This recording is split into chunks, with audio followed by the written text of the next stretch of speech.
प्रातः स्मरणीय भगवान कृष्ण की, प्रातः वंदनीय इष्टदेव भगवान कृष्ण की। कृष्णाय वासुदेवाय हरिये परमात्मने प्रेरणात् क्लेशनाशाय गोविन्दाय नमो नमः गोविन्दाय नमो नमः। श्री कृष्ण गोविंद हरे मुरारे, हे नाथ नारायण वासुदेव। श्री कृष्ण गोविंद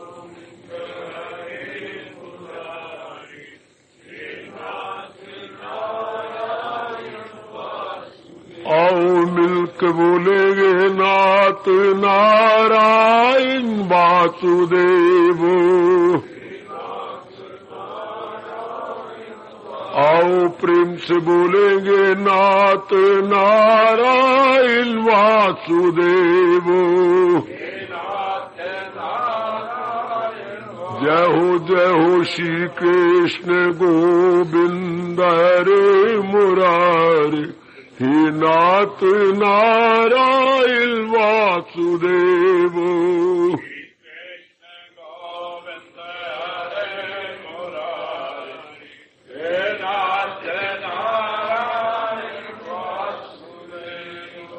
अहो भाग्यशाली कल्याण कामनी मेरी देवियों, बड़भागी गीता अनुयायी मेरे सज्जनों, धार्मिक भाइयों, आओ कीजिए अपने मन को एकाग्र और जोड़ दे अपने भगवान जी की अति मधुर एवं कल्याणकारिणी वाणी में।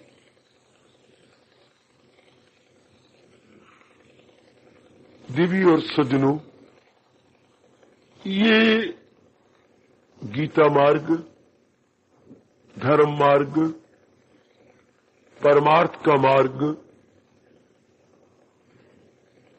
छाननी जैसा है। जैसे रसोई में आपकी छाननी पड़ी है तो वो कितनी सेवा करती है।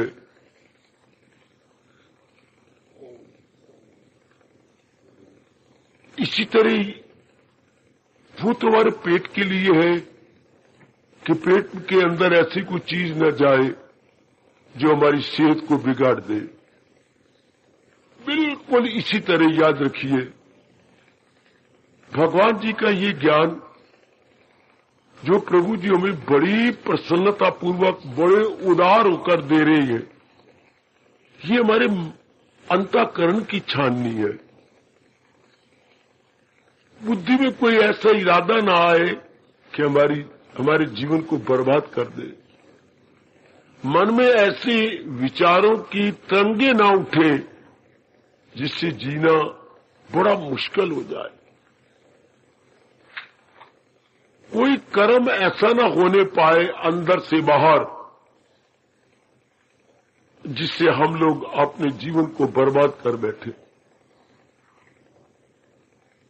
तो ये धार्मिक मार्ग, छाननी का मार्ग हमारे अनुभवी महापुरुषों ने कहा।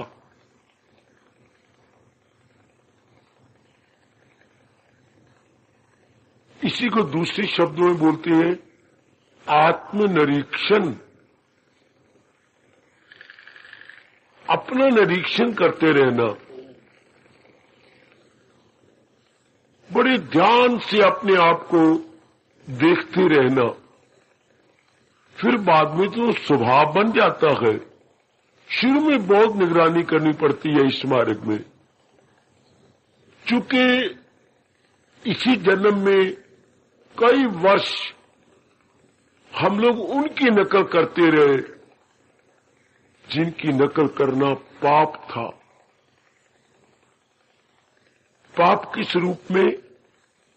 नकल उनकी करते रहे जो भगवान के विरुद्ध थे, जो गीता ज्ञान के विरुद्ध थे।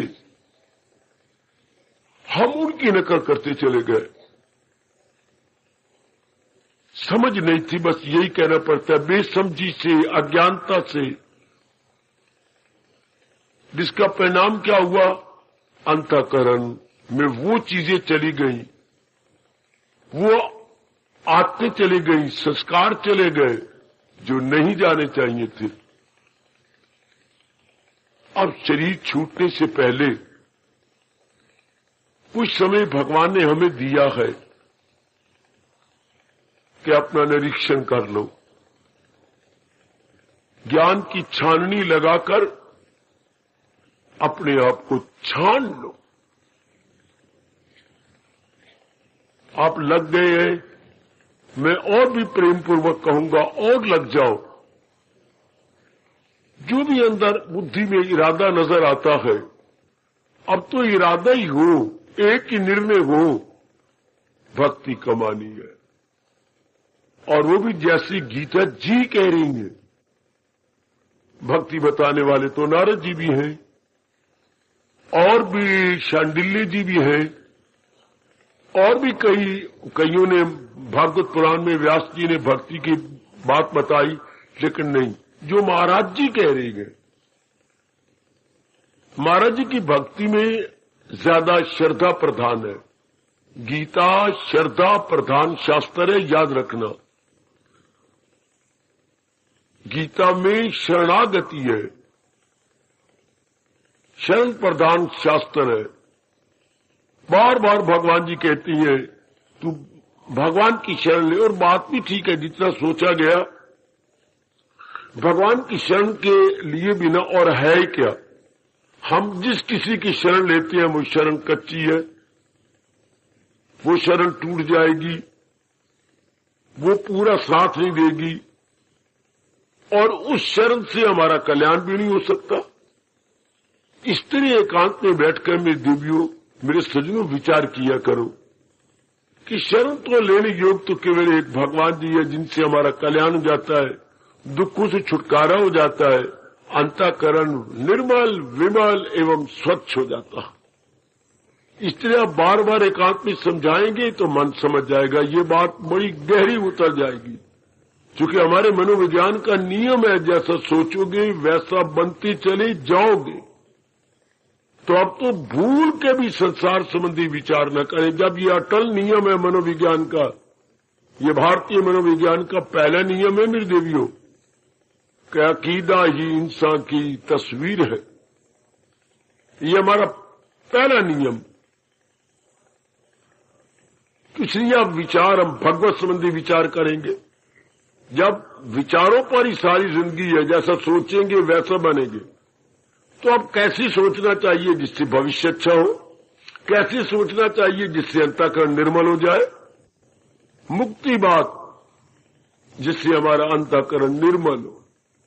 अंतःकरण में ये काम, क्रोध, मोह, लोभ, अहंकार जो जीव को तबाह करने वाले हैं, खराब करने वाले हैं, ये बिल्कुल न जाने पाए।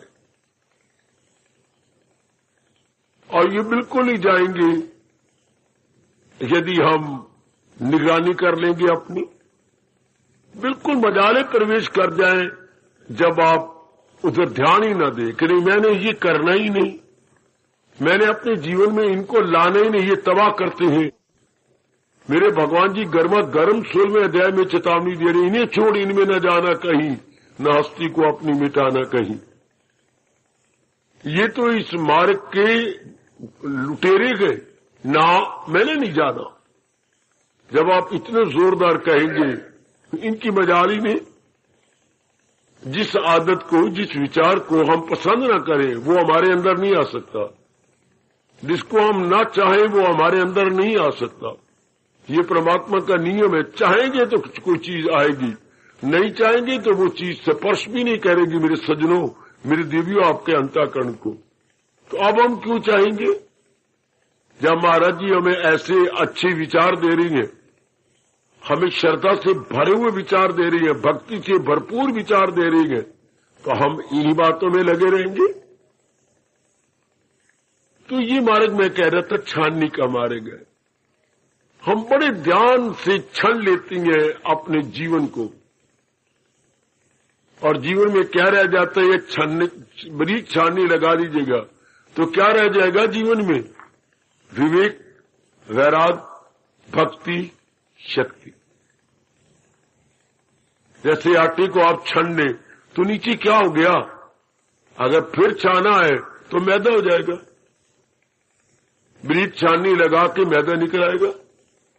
अच्छा, जब आप इधर धार्मिक रूप में ब्रीज छाननी लगा देंगे, निरीक्षण करेंगे, तो ये मेरे 3 बोले यही रह जाएंगे, विवेक, वैराग और भक्ति। यही जीव का कल्याण कर देती है मेरी देवियों, मेरे सज्जनों। यही हमें चाहिए, बाकी सब निकल जाएंगे। जितनी भी खोटी, काली, दुखदायी वृत्तियां थी निकाल दो, शरीर छोड़ने से पहले निकाल दो, और फिर पता नहीं शरीर कब छूट जाए। कलयुग में तो बात ही बात में शरीर छूट रहा है, बात ही बात में, बिल्कुल बात। सड़कें मैंने आपको कहा ये सब शमशान भूमि बन चुकी है। कुछ पता नहीं कब शरीर के आयु खत्म हो जाए। इसी फिर अब देरी क्यों करें? गुरुदेव के इन शब्दों को क्यों न सिर माथे रख ले, अभी नहीं तो कभी नहीं, कि जो मेरे में कमी है अभी क्यों नहीं जाती? ऐसा कौन कर सकता है जिसका वैराग तेज है? ऐसा कौन देवी करेगी? माताओं में वैराग की कमी होती है, मेरी देवियों में आपको बता दूं, और आपने इस कमी को पूरा कर लेना है। चूंकि भगवान ने आपसे बच्चे पलवाने थे, इसी आपके मन को, तन को, दोनों को नरम बना दिया, और अब आप इस मार्ग पे लग के तो दोनों को सख्त बनाना होगा, तन को भी सख्त और मन को भी सख्त, मजबूत बनाना होगा। जितना हो सके वैराग से मजबूत होता है। वैराग का सही अर्थ क्या है? या कि कोई चीज टिकने वाली नहीं। वैराग का सही अर्थ क्या? इससे बढ़ के कोई अर्थ ब्रह्मा जी भी क्या निकालेंगे? वैराग किसे कहती है? अनित्यम असुखम। वो भी अगर अब आ जाए एक दिन यहां पर प्रभात समय और हमें समझाने लगे और यही हम प्रश्न करें उनको वैराग किसे कहती हैं, तत्काल उनके मुख से शब्द निकलेगा, उत्तर निकलेगा, क्या? अनित्यम असुखम। इससे बढ़ के कोई परिभाषा नहीं कर सकता वैराग की, कि जिस संसार में मैं और आप भेजे गए हैं, ध्यान से रहना, चूंकि इसका कोई प्राणी पदार्थ टिका हुआ नहीं है, और न टिके हुए प्राणी पदार्थ पर दिल लगाएंगे तो परिणाम बहुत गंदा। जैसे आप देखना, जैसे हम दादा दादी जी को देखा, माता पिता को देखा, कैसा उनका जीवन, कैसे बेचारे हैरान परेशान होकर इस जहान को छोड़ गए। ये कौन होती है जो जीव बारमुखी होती है, संसार को सच्चा मानती हैं? कम से कम उनके तजर्बा से हम तो लाभ उठा लें कि हम रहें संसार में पर भगवान के बनकर। इसको वैराग कहती हैं। संसार में रहना भगवान के बनकर, रागी नहीं, रागी बन के नहीं, वैरागी बन के। ओए होए ओए होए ओए होए। ये कोई कोई जीव होगा कलयुग के अंदर, मेरी देवियों, मेरे सज्जनों, कोई कोई जीव जो परिवार में रह रहा हो, रहकर वैरागी बन के रह रहा हो, मन बिल्कुल उपराम हो। क्या आप अपनी छाती पर गीता धर के कह सकती हैं कि मैं भगवान जी के इन शब्दों की बड़ी कदर कर रहा हूं? कमल की न पत्ते पी ठहरी तरी। और हम नहीं करेंगे तो अब अपने मन से कि ये कौन करेगा? अगर आप मेरे भगवान जी की वाणी की और उनके अनमोल बोलों की, उद्गारों की कदर नहीं करेंगे, कौन कदर करेगा? दुनिया में तो नास्तिकता छाई जा रही है। वासनाएं, कामनाएं और राग द्वेष चारों ओर काली घटाएं नजर आती जा रही हैं। हम नहीं तो भगवान जी की वाणी की कदर करनी है, अपना करके घोटे लगा के नहीं, बल्कि हम जो बोले अपने मन में रखें कि ये मेरा अपना अंग बन चुका है, ये मेरा स्वरूप बन चुका है। और मौत बाहर बस बड़े ध्यान से अपने आप को देखते चलो बच्चों, कोई हमारे में त्रुटि न रहे। फौरन निकालो, चुके जीवन का भरोसा क्या है। या बुजुर्ग बैठे रहती हैं, लेकिन जवान चलती जा रही है। हमारी उम्र तो बहुत हो गई, बहुत उम्र हमने अपने जीवन की खा ली। बस आप जल्दी करने का मतलब ये होता है कि अपनी गलतियां निकाल दो। और करना क्या है? इस मार्ग में एकांत में बैठ के विचार करो क्या करना है। जो हमने नहीं करना था उसे बाहर कर देगा। लो, साधना, तप, जप, भजन, सिमरन, भगवान का प्यारा नाम, ये सारा किस लिए गए? जो नहीं करना था हमने, काम को नहीं आने देना था। अंतःकरण में क्रोध, मोह, लोभ, अहंकार, इनको नहीं आने देता। राग द्वेष को नहीं, ये सारे अंदर आ गए। इन्हीं को निकालना है, इन्हीं को ही। जैसे माँ ने कनक की या गेहूं की बोरी को निकाला और आंगन में ढेर लगा दिया। अब बच्चों को बुला लिया। अब माँ जी क्या करना है? थाली ले लो और ये थोड़ा थोड़ा कनक थाली में डाल के गेहूं के अतिरिक्त जो भी कुछ नजर आता है उसके अंदर बाहर निकाल दो और अपने पास ढेर लगा देना, बिखेरना नहीं। मतलब कनक गेहूं बीननी है। आहा, गेहूं को बीन दो। गेहूं के दानों के अतिरिक्त जो कुछ भी नजर आता है निकाल दो। ये होता है गेहूं को बीनना। तो अपने आप को बीनना है। प्रभु के प्रेम के अतिरिक्त जो कुछ भी दिखाई देता है निकाल दो। कोई पता नहीं मैं कह रहा हूं जीवन का क्या भरोसा है। इतनी जल्दी क्यों न, जब करना ही है तो जल्दी क्यों न कर ले। जो कुछ हमने गलती से किया मेरे देवियों, उसी को निकालने का नाम वैराग है, अभ्यास है। जो भी आप नाम लीजिएगा आप ले सकते हैं। साधना है। वाह, जो गलती थी अज्ञानता से हमसे हो गया उसी को निकाल लो। तो जल्दी क्यों निकाल दे?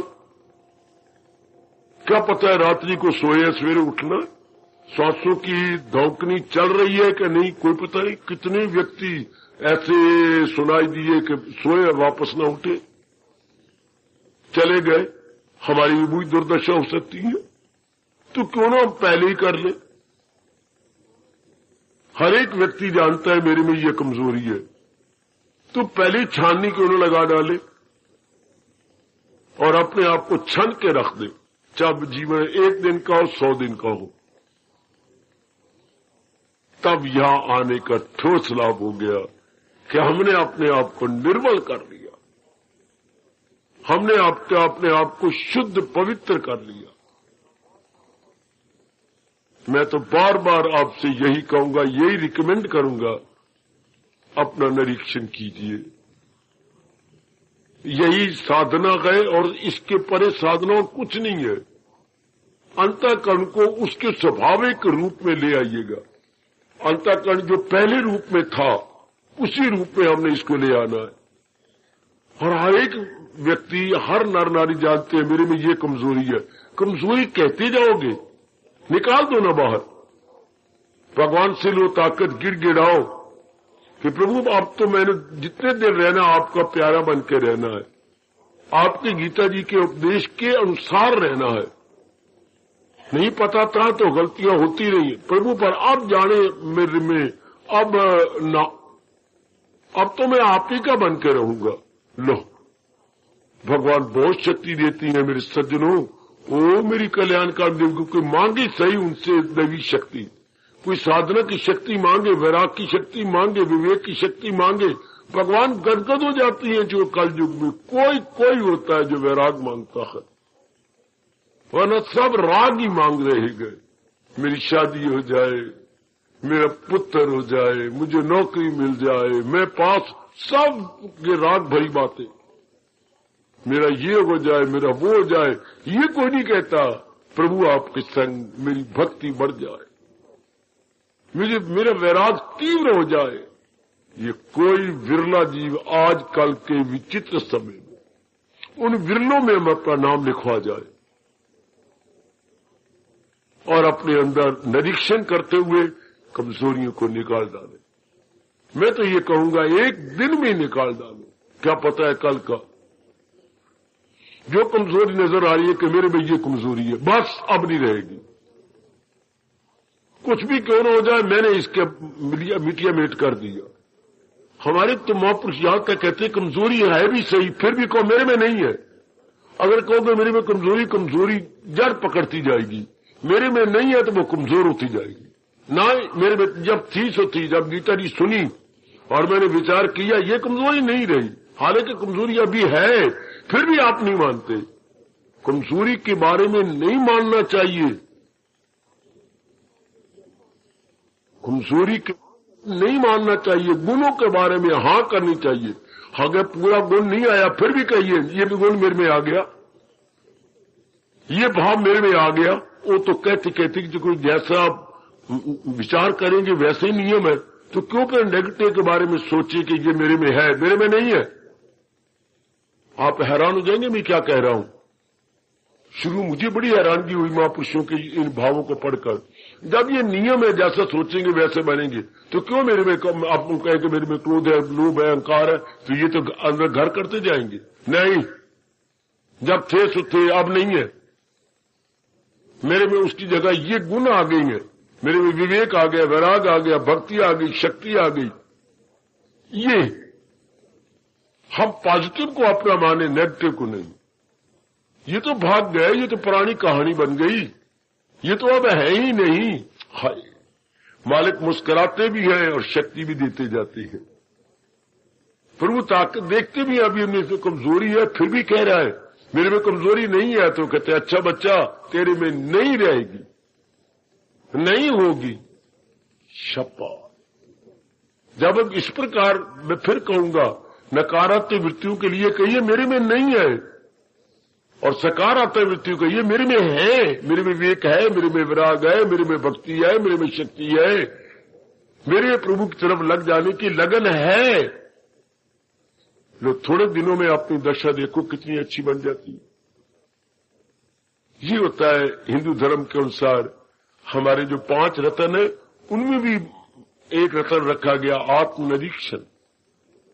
कि भाई अपना निरीक्षण करते रहो, अपने आप को निर्मल कर लो, अपने आप को शुद्ध पवित्र। और मैं आपसे बार बार कहूंगा, और साधना इसका नाम नहीं है, किसी और चीज का नाम। लोगों ने बड़े दुरुपयोग कर रखे हैं, शब्द का अनर्थ कर रखा है। अपने को निर्मल करने के अतिरिक्त साधना और किसी का नाम नहीं है। अपने को निर्मल विमल स्वच्छ करना है, और वो किससे गीता और साधन नहीं मानती। गीता केवल विवेक वैराग की कदर करती है। विवेक वैराग के द्वारा, जैसे हम गेहूं बीन रही हैं तो थालियां रखकर दादी अम्मा छज उसके हाथ में है, छाछ से छलती चली जा रही है। कोई प्रून अपने अंदर रखता है, वो जिसमें छेद ही छेद बने होते हैं, उससे जो है मोटा मोटा जो चीज उससे निकल जाता है। शाबाश। इसी तरह अब हमने अपने आप को निर्मल कर लिया। नहीं कहो, बार बार ना कहो मेरे में ये है, ना नहीं है। बड़ा अच्छा प्रभाव पड़ता है, मेरे में है ही नहीं। पुराने वक्त की बात है कि जब था अब नहीं रही। जब मैं इस मार्ग में लगा हूं, बस निकालते जाओ। आपको पता है मेरे में क्रोध ज्यादा, मेरे में लोभ ज्यादा, मैं अब नहीं रहा। जब बेसमझी थी तब था, अब बात समझी अब नहीं है। इसलिए मैं बार बार आपको कहा करता हूं, एकांत में रहना शुरू करो। बाहर कुछ नहीं पड़ा हुआ, जितना आप बाहर रहेंगे बकवास, न सुनने वाली बातें सुननी पड़ेंगी। कईयों के साथ ऐसा मिलाप करना पड़ेगा जिनके साथ मिलना पाप होता है, उन्हीं के साथ मिलना पड़ेगा समाज में। इसलिए जितना हो सके हजूम खलाइक से होना नफूर, अलग रह के महसूस करना जरूर। अलग रह करके भगवान जी के दिव्य आनंद को लीजिए। अलग रहने की मेरी देवियां, चाहे घर का वातावरण कैसे भी क्यों ना हो, और भाग्यशाली है वो जिनका वातावरण बहुत अच्छा है और एकांत में बैठ के अपने भजन करती हैं, अपना निरीक्षण करती हैं। बड़े भाग्यशाली हैं कलयुग में वो जीव, गृहस्थ आश्रम में रहते हुए भी घर में एकांत है, चुपचाप है। बहुत भाग्यशाली है जिनके घरों में मेहमान नहीं आते, क्या कहना उनकी किस्मत के, जिनके घर में रिश्तेदारी नहीं आती। भगवान के ने उन पर विशेष कृपा की है कि उनको गृहस्थ आश्रम में रखा है और रिश्तेदारियों से छुड़ा लिया, मेहमानों से छुड़ा लिया। जिनके घर में अड़ोस पड़ोस वाले कोई भी नहीं आता, बड़े अच्छे भाग है। खुद भागवत पुराण में भगवान जी समझा रहे गए, जिनके साथ में बहुत प्यार करता हूं, मैं नहीं कह रहा, भगवान ने कहा है, जिनके साथ में बहुत प्यार करता हूं, उनको क्या, उनकी रास्ते की रुकावटों को मैं दूर कर देता हूं। जहां जहां उनका मन लगा होता है, हाँ, उन्हीं चीजों से को उनसे छीन लेता हूं। ये पगले, इन्हीं में मन लगाता रहा तो मेरी भक्ति कैसे करेगा? तो मेरी भक्ति कर, इसलिए मैं ये चीजें तेरे से छीन रहा हूं। तू अपना मन पूरा मेरे में लगा दे। भगवान छीने क्या जरूरत है, आप अपना मन ही तोड़ दो। वाह, आप अपना मन ही खींच लो। करो निरीक्षण मेरी देवियों और तर जाओ। मुझसे अनेक बार करारो, यही साधना है, यही वैराग है, यही जब तप है, अपने को निर्मल कर लेना, अपनी कमजोरियों को, अपनी नकारात्मक वृत्तियों को निकाल देना और निर्मल होकर बैठ जाना।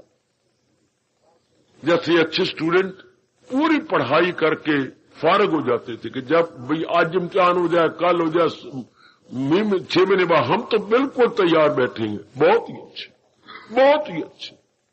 इसी तरह हम लोग बिल्कुल तैयार हो जाए।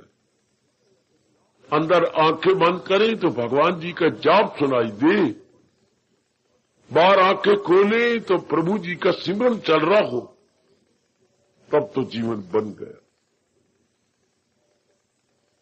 ज्यादा मेहनत नहीं करनी पड़ेगी। मैं आप में वैराग है, आप में कल्याण की शुभ इच्छा है, इसे थोड़ा सा पुरुषार्थ करना पड़ेगा और अशुभ वृत्तियां बाहर निकल आएगी। अशुभ वृत्तियां आप में टिक नहीं सकती। वैराग जहां होता है वहां ये राग भरी बातें नहीं टिक सकती। जहां राग होगा वहां ये इनकी दाल गल जाती है, लेकिन आपके सामने कर लेना और भगवान को सिमरन करते हुए, जाप करते हुए दिखाई देना। वो देखे कि ये मेरे मालिक मेरे सिमरन में लग गया। हरि शरणम, हरि शरणम, हरि शरणम।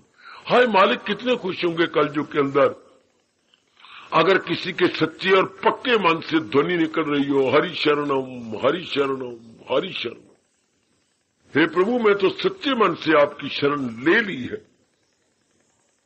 पहले मुझे पता नहीं था, संसार की शरण लेता रहा, अब तो रोम रोम से कह रहा हूं मेरे मालिक हरि शरणम, हरि शरणम, हरि शरणम।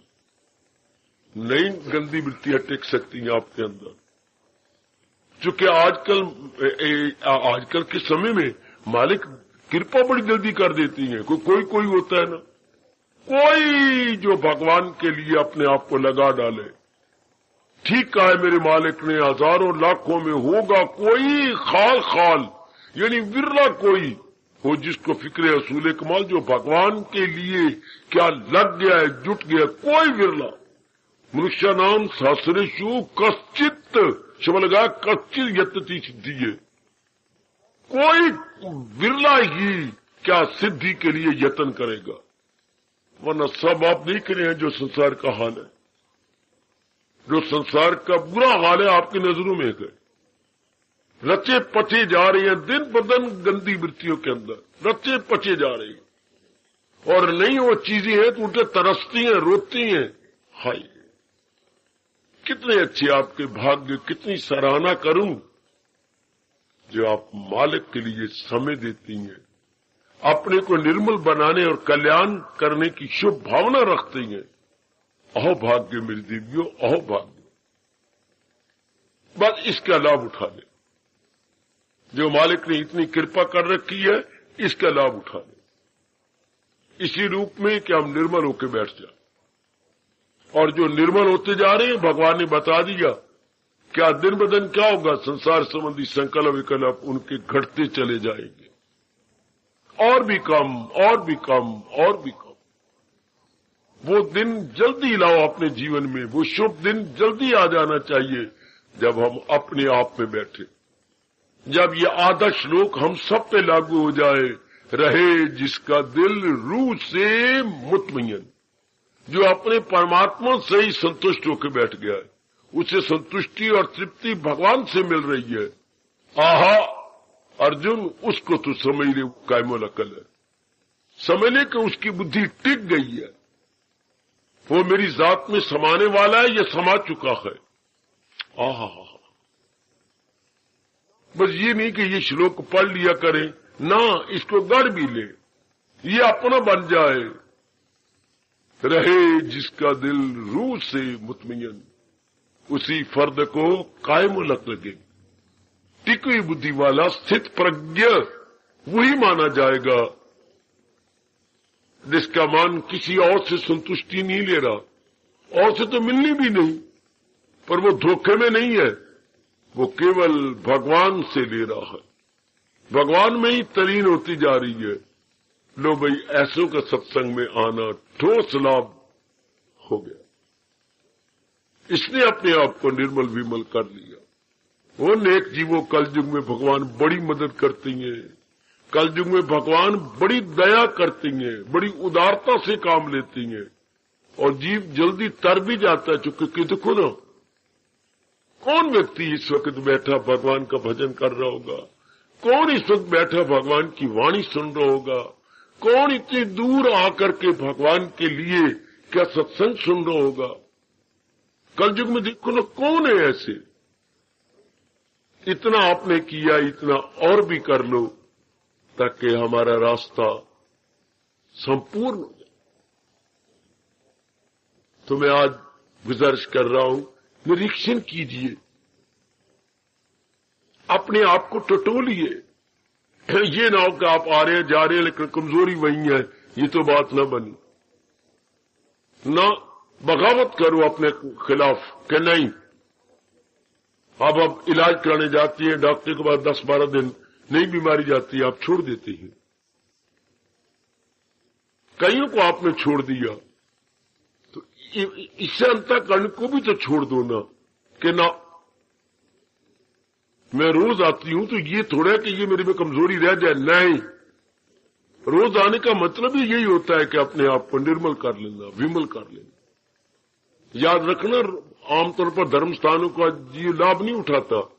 जैसे बेवकूफ होता है वैसे बेवकूफ बन के आ जाता है, जैसे काम करो वो लोग होते हैं वैसे ही लेके आ जाता है। तो फिर ये नहीं समझते कि ये फायदा क्या हुआ वहां जाने का, या आने का तो मतलब ही यही है। धोबी को आपने कपड़े दिए, 4 दिन के बाद वो ले आया कपड़े, तो कई कपड़े खराब है, उनकी कॉलर अभी मैली है, तो आप दिखाते हैं धोबी जरा ये देख, ओह तुझे हम कब, बस जी आप ज्यादा न कहो, मैं अभी ले आऊंगा और आप फिर नहीं मौका दूंगा। जिस तरह धोबी को टोकती है, इसी तरह अपने को टोके कि सत्संग में आए, सत्संग को निर्मल करता है। हाय, सत का संग सत परमात्मा के संग में मिला देता है। लेकिन हमारे में तो ये कमजोरी है, फिर हमने धोया नहीं अपने आप को।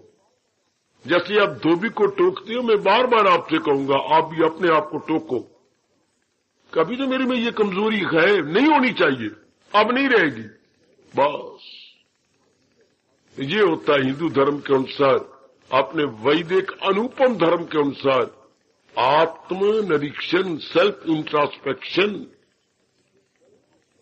अपना निरीक्षण करते। ये ठोस लाभ मेरे प्रभु जी की वाणी का श्रवण करने का, इस प्रातःकाल 4 बजे आकर महाराज जी की वाणी करने का ठोस लाभ यही है। निरीक्षण हो गया, अंतःकरण निर्मल। जो कमजोरियां थी भागने लगी जब हमने विवेक वैराग से काम लेना शुरू कर दिया। याद रखना मेरे सज्जनों, जब भी आपने विवेक वैराग से काम लिया, बस इनकी दाल न गली। ये डर जाते हैं कि बस अब हम इसके अंतःकरण में नहीं रह सकते। तो विवेक में आप में है, जरा विवेक को और हिलाइए ताकि वैराग ज्यादा बढ़ जाए। विवेक से वैराग होता है, और वैराग टिकता भी वही है जो विवेक से पैदा हुआ। वैराग और भी होते हैं लेकिन वो टिकते नहीं। शमशानी वैराग, कोई अपना प्यारा मर गया, 4, 5, 10 दिनों का वैराग हो गया, घाटा पड़ गया तो थोड़े दिनों का वैराग हो गया, बीमारी लग गई जब तक नहीं जाती तब तक वैराग हो, ये शमशानी वैराग माना जाता है। विवेक का वैराग होता है जो भगवान की जात में तलीन करा देता है। सच्चा वैराग विवेक से होता है। सत्य असत की पहचान की और सत्य की ओर लग गए, असत से मन तोड़ दिया, इसको बोलती है विवेक से वैराग। चूंकि दुनिया में दोनों चीजें मिली पड़ी हैं, सत्य और असत से भगवान ने संसार बनाया है। हमारे जैसे ऐसे जीव होंगे जो सत्य को पहचानेंगे, असत का दामन छोड़ देंगे, असत से अपने आप को निकाल लेंगे। इसलिए निरीक्षण करो, ओ मेरी माताओं, बेटियों, बुजुर्गों और भाइयों, निरीक्षण करो, निर्मल कर लो अपने आप को। कोई कमजोरी, मानसिक कमजोरी आप में न रहे। आप तैयार होकर बैठ जाओ। जब मौत यहाँ पर सस्ती लगा दी है भगवान ने कल युग में, तो ठीक है, इसका मतलब यह है कि हम तैयार हो जाए, कोई हमारे में कमजोरी ना हो। मैं तो यहां तक कह रहा हूं, महापुरुषों के शब्दों के अनुसार, है भी सही तो भी मत मानो, मेरे में है ही नहीं, बस वो नहीं अपने अंदर रह सकती। जब हमने इनकार करना शुरू कर दिया, मेरे में ये कमजोरी नहीं, पहले थी अब नहीं है और नहीं रहेगी। मेरे में तो विवेक आ रहा है, वैराग आ रहा है, मेरे में भक्ति आ रही है, शक्ति आ रही है। भगवान बड़े प्रसन्न हो जाते हैं। उसे भी समझ ले कि साधु है वो, इरादा में नेकी की यक्षु है। जिसने ये इरादा कर लिया, भगवान कहते हैं वो तो मेरी नजरों में मेरा प्यारा है, मेरे महात्मा। क्योंकि वो अब नेक बनने का पक्का इरादा कर चुका है, नेक बनने का पुरुषार्थ कर रहा है, जुट गया है, लग गया है, बस बेड़ा पार। आसान कर लो अपनी साधना को मेरी देवियों, और ये समझ लो मेरे जैसों से कि साधना करना अपने को निर्मल करना। साधना करना जैसे हम कपड़े धोते हैं, कपड़े धोने का मतलब ही ये मैल छुड़ाना। तो साधना करना अंतःकरण को निर्मल करना, अंतःकरण को विमल करना, स्वच्छ करना। समझो मेरे नेक जीवों, समझो ये मार्ग बड़ा आसान है यदि गीता जी के अनुसार जुटा जाए तो, यदि महाराज जी के अनुसार जुटा जाए तो। फिर वो नाम रूपों का चिंतन ही बंद हो जाता है जब हम ये पक्का कर लेते हैं अनित्यम असुखम। इन्हीं ने तो गंदगी मचाई थी नाम रूपों ने, और हम उन्हीं के खिलाफ हो गए। तो गंदगी मचनी बंद और हम लोग अपने आप में आ जाते हैं। कितना मार्की की ये बात है जो भगवान ने कहा, क्या लगाए जो महसूस अशहाई। संसार के प्राणी पदार्थों के मन लगाने से अकल मारी जाती है। तो बस मैं अपने मालिक के संग मन लगाऊंगा, संसार के प्राणी पदार्थों के साथ व्यवहार तो करूंगा, लेकिन मन तो मैं अपने भगवान के संग लगा दूंगा।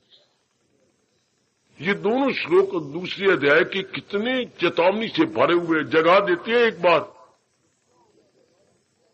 कि इस तरह क्या होगा अगर प्राणी पदार्थों को वो चिंतन करता रहता है।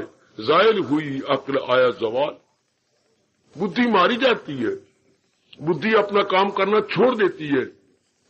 फिर जी में वैराग भड़क उठता है कि नहीं, चिंता नहीं करना है तो मैंने अपने भगवान का करना है, पुरुषार्थ ही करना है तो मैंने अपने आप को निर्मल करने का पुरुषार्थ करना है, अपनी बिगड़ी बनाने का पुरुषार्थ करना है। कर लो मेरी देवियों, मेरे सज्जनों, यही तो साधना है। अब बड़ा सोच लो, और साधना है ही क्या? कोई हमें नया कोई अंग बनाना है, कोई अंग नहीं बनाना। यह क्या करना है आपने? शास्त्र पढ़ती हैं, विचार करती हैं, मनन करते हैं, ये सारा किसके लिए है? मन की निर्मलता के लिए, मन की स्वच्छता के लिए। बख्याले दूई गई, भगवान कहते मेरी जात में आ गया। दूई का चिंतन, संसार का चिंतन बंद।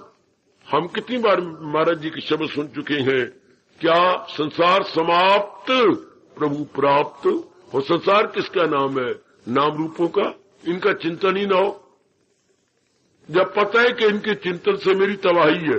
संसार के रूपों का चिंतन किया तो काम क्रोध बढ़ते जाएंगे, लोभ बढ़ता जाएगा, अहंकार बढ़ता जाएगा। अब हम क्यों अपने पैरों पे कुल्हाड़ी मारेंगे? अब हम खुद ही को अपने मार्ग में बाधा बन जाएंगे? कभी भी नहीं। पहले बेसमझी से जो कुछ हुआ भगवान क्षमा कर रहेंगे। अब भगवान के ज्ञान को लेकर अब भी हम ऐसे बने रहेंगे, कभी हो ही नहीं सकता है। शाबाश, ये बात अब नहीं बनेगी, हमसे गवारा ही नहीं होगी।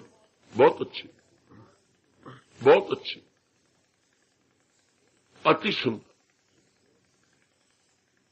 हिंदू धर्म के अनुसार, अपने अनुपम धर्म के अनुसार यही साधना है।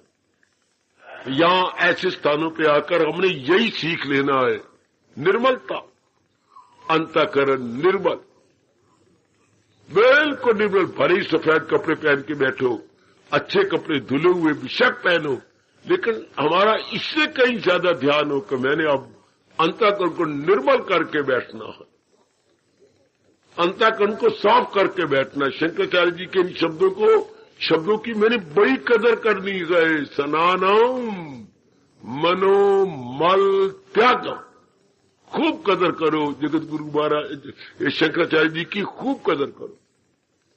स्नानम, सच्चा स्नान क्या होता है? मन के मल को धो देना, जो अंदर विकार आ चुकी हैं ये धो देना। महाराज जी के इन शब्दों की अब हम कदर करेंगे। विषय विकार मिटाओ, पाप हरो देगा।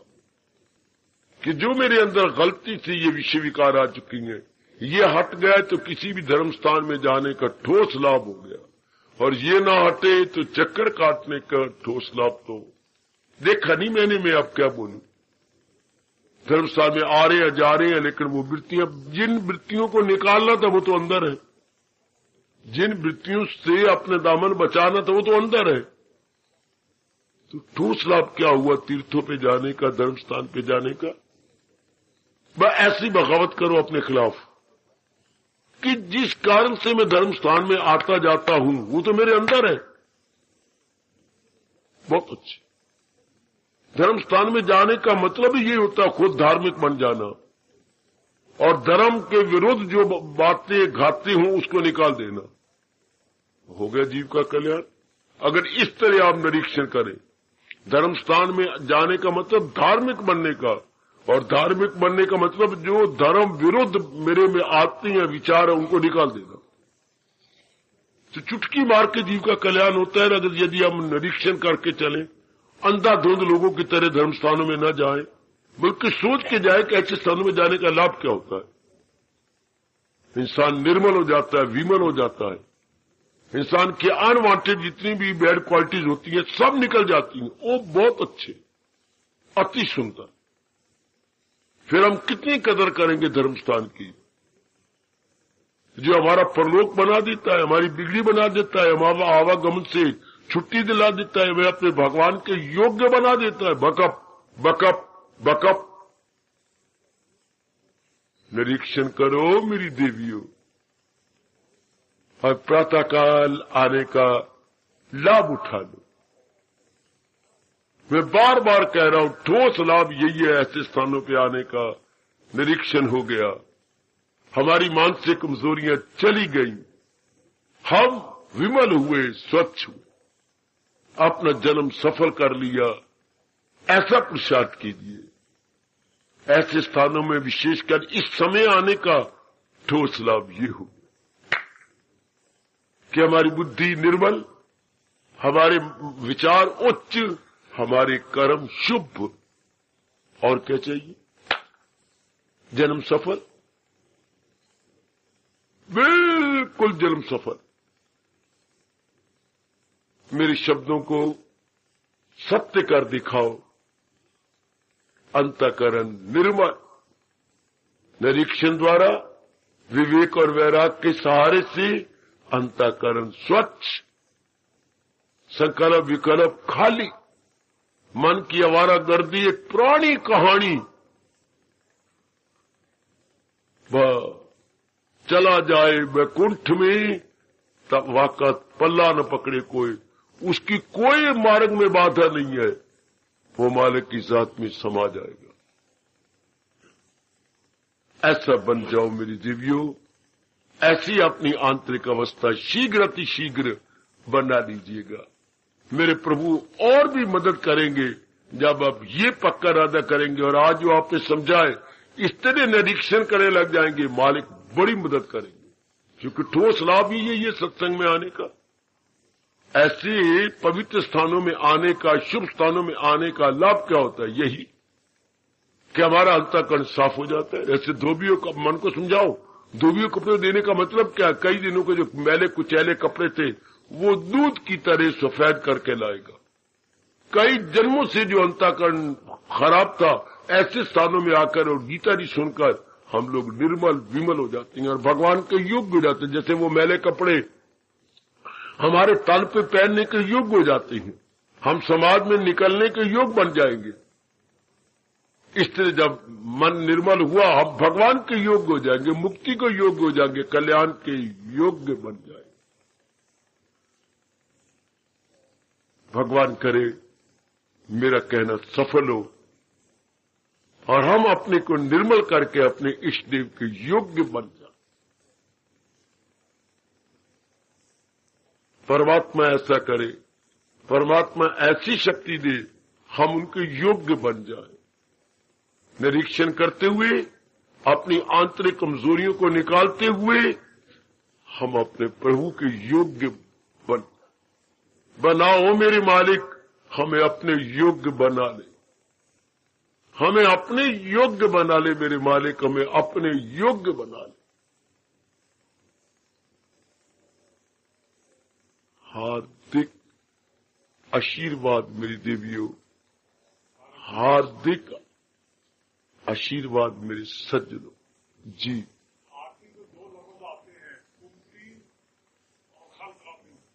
आगे आ जाओ।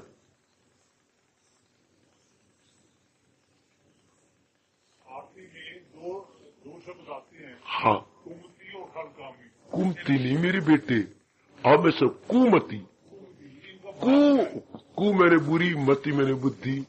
दाता मुझे इस बुरी बुद्धि से बचा लो। खल कामी मैं नीच बना। खल मैंने होता है बुरा आदमी, कामी मैंने काम क्रोधी लोभी। ये गंदी वृत्तियां मेरे में थी मालिक, अब तो इनसे बचा ले। और कुमती नहीं होता शब्द है कुमती। हम लोग कई शब्द अशुद्ध बोल जाती हैं। आज की बात कुमती ना कहना, शब्द क्या है जी? कुमती, सुमती, दो शब्द है। कु मैंने गंदी बुद्धि, सु मैंने अच्छी बुद्धि। बुद्धि साथ है, मती लग गया। कुमती सुमती। हे प्रभु मुझे एक कुमती से हटाओ और सुमति प्रदान करो। आजकल हम पता नहीं क्यों नहीं बोल रहे कृष्णे रति अस्तु, और आगे क्या बोला करते थे? धर्म। ये देखिए, धर्मे मति अस्तु, कि दाता मेरी बुद्धि हो तो आप में हो, और मेरा मन राथ ले तो केवल आपसे, आपके ज्ञान से ले। ऐसा ही करेंगे मेरे प्रभु, जैसे आप फरमा रहे गए, जैसे आप कह रहे। मुझे भगवान वो दिल दे कि जिसमें प्यार तेरा हो। भगवान वो दिल दे कि जिसमें प्यार तेरा हो। जुबान वो दे जो करती गर समय इज़हार तेरा हो। जुबान जो करती हर समय इज़हार तेरा हो। मुझे वो बख्श दे आंखें जिन्हें वो जू तेरी। जाहो जाहो जाहो। मुझे वो बख्श दे आके जिन्हें वो जू तेरी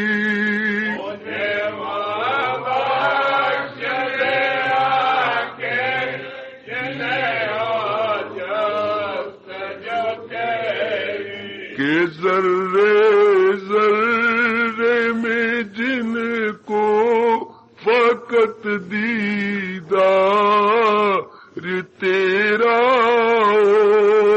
के जर्रे जिनको फकत दीदार तेरा मुझे भगवान वो दिल दे के जिसमें प्यार तेरा मुझे भगवान वो दिल दे के जिसमें प्यार तेरा जुबां वो दे जो करती गर समय इज़हार तेरा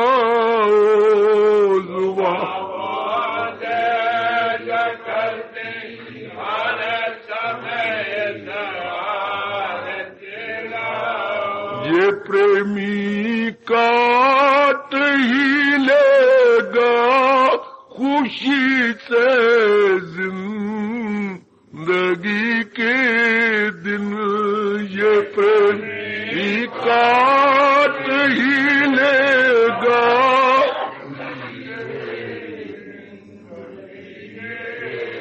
मेरे सर पर कृपा का हाथ जब सरकार तेरा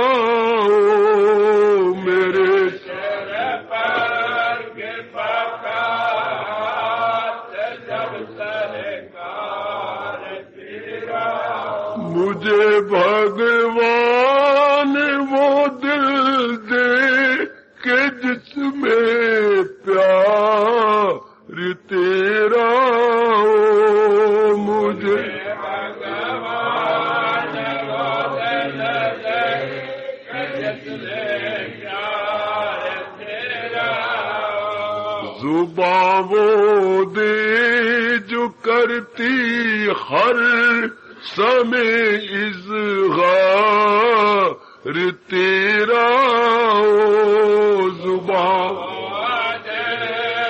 करती हर समय इज़हार तेरा हार्दिक धन्यवाद, हार्दिक आशीर्वाद नेक जीवो, हार्दिक आशीर्वाद।